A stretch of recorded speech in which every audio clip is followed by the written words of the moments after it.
I'd like to introduce Lorraine O'Donnell, who is a dyslexia tutor, and we will discuss some issues and some maybe supports and practical tips for parents who have children with a dyslexia diagnosis. So welcome, Lorraine. We're delighted to have you. Thanks, Dolores. Lovely to be here. So I suppose a lot of parents, have following a diagnosis of dyslexia are suspecting that their child is dyslexic. Um, Probably one of the first things they would notice is the overwhelming feeling of, lack of control and maybe distress around the diagnosis. So could you just explain briefly, Lorraine, maybe like how and why this stress happens, and is there any way that could be controlled, or not controlled, but I suppose handled by parents? Absolutely, absolutely. It's a big thing to have to deal with. Dyslexia is a really tough diagnosis to have to live with. Because I think ultimately, from a very young age, a child will, in classroom spaces, will understand, they'll notice and understand that they work in a different way from their peers. And that kind of adds to their sense of frustration that they can't keep up. And one of the main things around dyslexia that's very well researched is processing speeds. I'd like to just say that at the start of this that the language that we use around dyslexia is quite, it speaks about differentiation and deficiencies as well. So sometimes the language can be quite negative attached to it.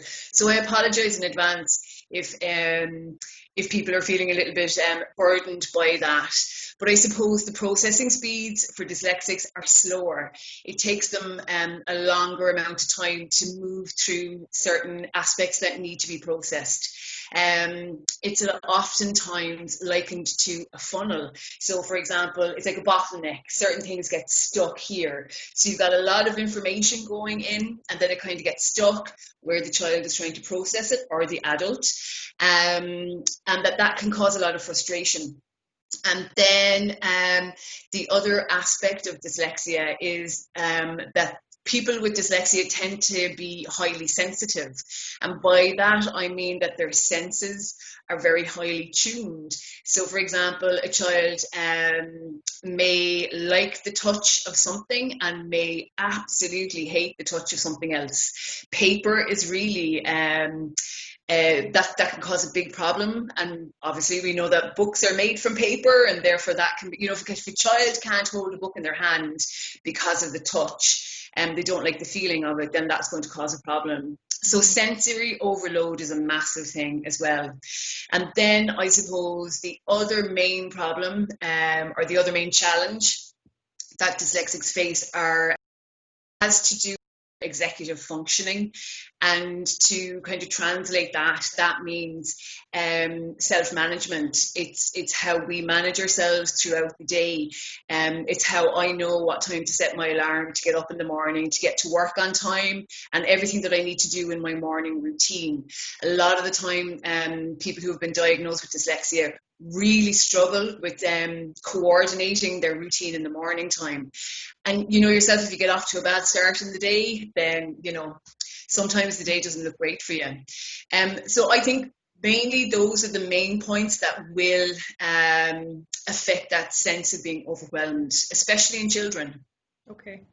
And I suppose, a lot of parents would want to know, are there strategies that they could use to provide maybe some kind of support and emotional support for their child in that situation? Can you recommend anything?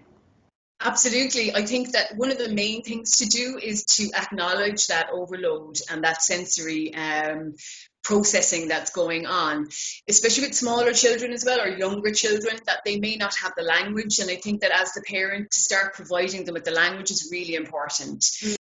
To listen to them and to take their lead, I suppose, as well. And school is if you consider a classroom, especially like a very young child's classroom, it's a very busy place. There's lots of messages on the walls. There's a lot of children milling around. It's quite a free space a lot of the time for certain portions of the day. So just to acknowledge that as well, and to kind of feed the child maybe that's that language, that's what's happening for them. But also, there's a variety of methods and approaches that can be taken as well. And that can be, we have a lot of those references in the booklet that we're providing as well from the County Council. Yeah, that's great. Actually, I was going to mention that booklet as well. That will be provided as part of the NEWSTART programme, and there's a very detailed list of tips and practical help solutions provided by yourself, Lorraine. So if parents want to maybe ask their local library about a copy of that booklet, there's a lot more detail in it. Can I just ask, would you recommend treating a child that is dyslexic differently to other children, just say for instance their siblings? Is that a wise move on the part of parents? Yeah, that's a really good question actually, and a lot of parents, I think so. I advocate for that, and I suppose a lot of parents would know the parenting strategy of positive encouragement. And I know that probably a lot of parents engage that strategy already. And I think for children in a family who have dyslexia, that little bit of extra reassurance will go a long way for them. And that means just kind of highlighting their strengths rather than their weaknesses, praising any small achievements, and looking at how you can direct them towards their strengths as well. Sometimes parents do ask the question, and I think it's a very valid question, won't that harm the child in some way? Because, we can go too far on one side and too far, not far enough on the other side.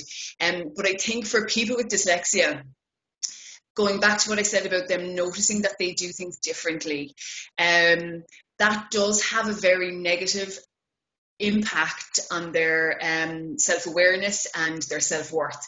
So I do feel that positively encouraging your child with dyslexia a little bit more than the other siblings is a really good thing to do, and that as a strategy as well to kind of push them forward. One of the points that I make in that booklet, Dolores, is about the parent being their life coach, the child's life coach. It was actually another parent said that to me one day, and that's how she saw herself. And I think that's a great way to put it. That you talk to them, that you give them a little bit of extra time, tell them that they can just do their best, and if they're doing their best, then that's good enough. Because the problem, I think, for most dyslexics is that we make them fail before we recognise that there's a challenge there for them. And that failure is felt very deeply and at a very young age as well. So I do feel that they need that extra bit of reassurance. Okay, that's great. It's good to know that. I'm sure a lot of parents struggle with making, these type of decisions, especially when there are other siblings in the household. So it's great to get that bit of advice. The other area that I would imagine that parents would struggle with is with teachers and communication with the school. How would you advise on how to handle that type of communication, Lorraine? It's probably a little bit of a tricky one. It can be a little bit tricky. I think that with schools, I think the best way to approach the introduction of the diagnosis that your child has had with the school is everybody who has a diagnosis will have their educational psychologist report, and at the back of that report there are maybe 1 or 2 pages of recommendations, and that those pages they will be very valuable to the school or to the classroom teacher, as valuable as they are to you as the parent. And I think that if you use that as the parent, as your starting point, and then to put together a book about your child, I sometimes describe it, for those of us who can remember, This Is Your Life with Eamon Andrews, that type of a book. And so to put that type of a book together about your child, and to look at when you're putting that book together, certain documents would need to go in there, like those recommendations, if you've met up with any other professionals around your child and their diagnosis, and then your contribution as their parent. And I would suggest to parents to start again with the senses, that idea of your child being a highly sensitive person. And by that, I don't mean that they are they take criticism very badly. That's not what I mean. I mean by senses, their sight, their hearing, their touch, how they respond to people, what kind of vibes they pick up on as well. Mm-hmm. So to begin there and then to start making notes around that. So for example, is your child good at multitasking? Can they listen to the teacher and take notes down at the same time? And I think that once you start using that as your springboard, then it'll become very easy to write this book about your child.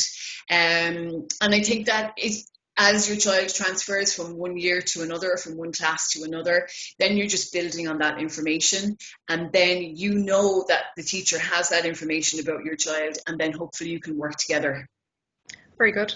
Because that was something that when you were talking, I was wondering, is it something that maybe when the child goes into the new school year, that you talk to the new teacher and, update the new teacher on your child and their ability and, their dyslexia diagnosis, but you've answered that question already. So yeah, that sounds like a very positive way of moving forward with your child and, communicating with the school. But then, we have communication, but then there's the practical side of things, the homework. And I'm sure lots of parents will identify immediately when they hear that word. It probably rings some alarm bells at times, about, the organisation of the child and getting them to complete the task of the homework. Do you have any tips on how parents could handle this, how to get their child to be more organised and concentrate, I suppose, on the task in hand? Yeah, that's always a big challenge, I think. And again, if we go back to the idea, or for the part of the conversation where we were talking about the classroom space, and that the child has been in that classroom all day, and that they're probably struggling with the sensory overload, then they come home into their safe space, and there may be an emotional outburst at that point. And I think how that is handled will inform the homework part of the day, I suppose, because homework has to be done. All schools across the country set homework. But I think it's like everything. If you're not in the frame of mind to do it, you're really going to struggle to do it. Mm-hmm. So those strategies that we spoke about in the booklet, that's where they come into play. How do you manage that gap in between school and start sitting down to do homework? And that's something that the child will lead on, and each parent will know their child very well. Then to move that forward a little bit more, and when you have got your child sat down at the table, I find that quiet spaces for dyslexics they work really well, away from distractions. So away from technology as well is always a good one. Away from siblings, away from the kitchen table, that's always a positive thing as well. And then there are a lot of other strategies and techniques for learning. I would encourage people to look those up as well. And so things like paired reading, for example, where I know that the libraries understand these strategies as well, and that you have resources within the libraries to engage in paired reading. That's a great strategy to encourage somebody's reading skill and their word recognition and decoding of words as well.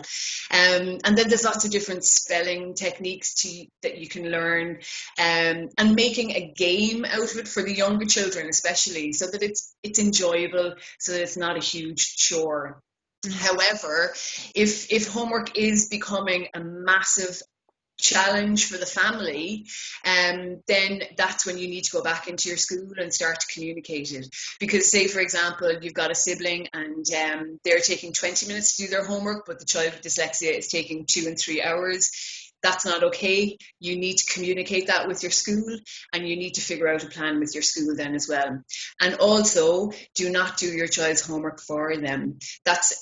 I absolutely understand why people would do that, to get it over and done with, and to remove the stress from the child, and especially if the child is in distress or is made anxious about it.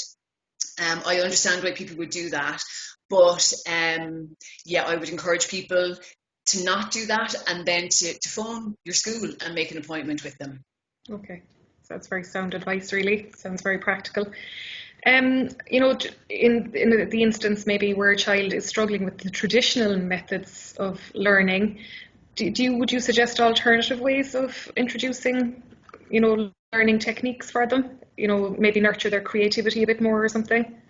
Most definitely, yeah. And this is something that I often find in my work in one-to-ones and in groups, that people with dyslexic and those who are sensitive and use their senses a great deal have a very strong creative streak, and it's about identifying where the creativity lies, if it's in drawing or if it's in writing or any other area that lies in. And so there are lots of different ways to encourage that creativity. So spelling is a huge thing, obviously, for dyslexics. And one of the techniques that I use is called the SOS spelling technique. You'll find this online, and I think we mention it in the booklet as well. One of the difficulties with that is that it takes discipline on the parent's behalf, but also on the child's behalf. However, if you can tie down the spelling and make the spelling task of learning your spelling lists every week in, week out, if you can make that fun and creative in some way, which is what the SOS technique does, then you're off to a good start, I think, really. And then there are other strategies mentioned as well in that booklet. But a lot of the time as well, dyslexic children can be quite fidgety and they have difficulty sitting still for any length of time, which is a bit of a challenge, considering, you know, you may have homework that's 20 minutes long, or that's, like we said, is taking longer for yet again. So maybe get them up and moving around and playing games with the homework. Now that will require some creativity on the parents' behalf, but, you know, in that booklet and the list that we provide there's a few examples of how to nurture that creativity. And that might be a nice starting point for people. Yeah, that sounds very good. Traditionally, you know, when you read about people with dyslexia, you know, you would read that a lot of very creative people would have been dyslexic. Is there truth in that? That, you know, often people who have a dyslexia diagnosis would often have greater creative strengths than their, you know, just say a child in a family than their other siblings. Is that a generalization, do you think, or is it something that's true? In my experience, it's true. And the reason I think that is the case, so I mean, and creativity takes many different shapes and forms. So one of the most famous people who was dyslexic was Einstein. And so while he had a very scientific mind, he also had a very creative mind. And I think that the creativity comes from the resilience that a dyslexic person builds over their lifetime. Because if a teacher is putting forward something to a child, and that this is how we're doing it, this is the formula, but the child can't access that formula, then it really is up to the child to figure out a different way of doing something, a little bit like that, nurturing the creativity. So when you're looking at different ways of doing things and finding your own strategies and your own formulas, you are demonstrating quite a creativeness in your thinking, and it means that you're very open to different types of approaches and methods and thinking as well. One of the other people who is that I would encourage parents to look at is Dr. Howard Gardner, and he speaks about multiple intelligences. And so I think at this point he's maybe at 8 or 9, and it's really useful to look at how you learn and then to apply that to it, because a lot of dyslexic people that I've worked with, they're very visual learners, so they can create a lot of they can break down the information that they get in school and create mind maps that are absolutely amazing, or they can apply their own method to it as well. And then other people with dyslexia, they have a very strong auditory skill, so they can learn by listening to people. And when you're processing information that way, it does take a lot of creativity in your intelligence and in your ways of thinking to process that as well. So that's where I think that creativity in dyslexic people comes from. And actually that's very interesting, because that actually makes dyslexia into such a positive really for people, doesn't it? I mean, that's what we'd like to probably reinforce for parents as well, who are possibly a bit overwhelmed themselves, as well as their child being overwhelmed by a diagnosis, and how to handle it. It's the creativity that could be harnessed in a child who has a dyslexia diagnosis, could lead, is such a positive, and such a, something that could be used to encourage the child in the future. I presume, this is something that I'm correct in saying, that you'd agree with that? Absolutely, 100%. And I think that, okay, so again, to refer back to when I said at the start of our conversation, efficiency, that's just a language that's used to speak about it. You don't have to apply that language to your child, and in fact, I would encourage you not to do that. And definitely, again, going back to that, figuring out how they learn and then steering them in that direction. One of the final points that I make in the booklet around creativity is getting them involved in whatever they're interested in. I know that sometimes some dyslexics don't really like team sports, because there's an awful lot of variables that's going on around them, and when there's more people there. So that's possibly where the creativity side of things will come into it again, is while they may be in a group, but they're working on their own stuff, so an art club, for example, or another means of expression would be a drama club, those kind of things. And that can provide an amazing energy and creative outlet for children as well. But yes, I mean, if you look at that's one of the big things about dyslexia as well, is that there's always a list of famous people who are dyslexic, and they have achieved, they have gone on to be quite high achievers, in fact. And so while at the moment people may be distressed and they may have a lot of anxiety about this, your child will go on to do whatever your child wants to do. They will find their way through this. It is manageable once the supports are around the child, and then they go on and they move on to second level education, and hopefully third level education, to do whatever it is they want to do. It can be something that would hold them back. There would be points in their life that they're very challenged by it because of their dyslexia, but they do have ways, in my experience, they always have ways to figure out how to get the better of it.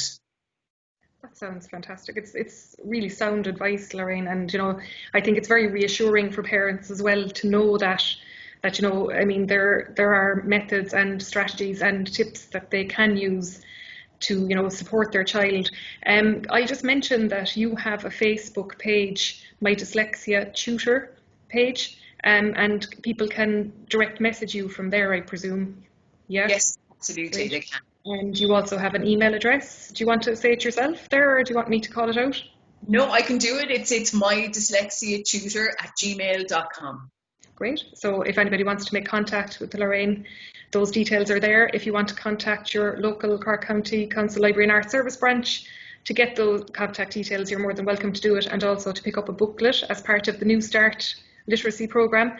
I'd just like to thank you, Lorraine, for all of that. It was a very interesting conversation, most informative. I learned a lot myself, and hopefully it'll be helpful to parents. And thank you. Take care. Thank you. Bye.